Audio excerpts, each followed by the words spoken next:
আপনি দেখছেন news now, আমরা জানি কোনটা খবর।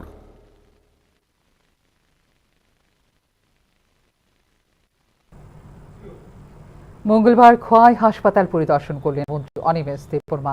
এদিন সকালে খোয়াই হাসপাতালের পরিদর্শনে যান তিনি। পরিদর্শনের সময় হাসপাতালের বিভিন্ন ওয়ার্ডের রোগী এবং সংশ্লিষ্ট চিকিৎসকদের সঙ্গে কথা বলেন তিনি।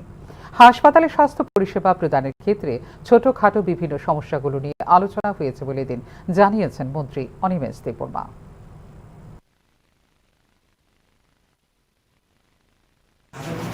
এক সমর্থকের পরিবার অসুস্থ এবং ক্রনিক ডিজিজে উনি আক্রান্ত এবং এটার চিকিৎসা চলছে।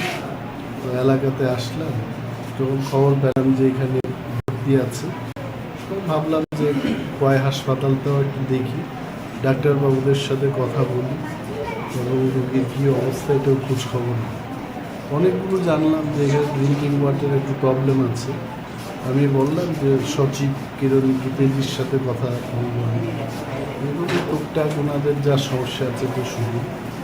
রোগীকেও দেখলাম, রোগী কালকে নাগাদ রিলিজ পেয়ে যাবে, মোটামুটি সুস্থতার দিকে আছে।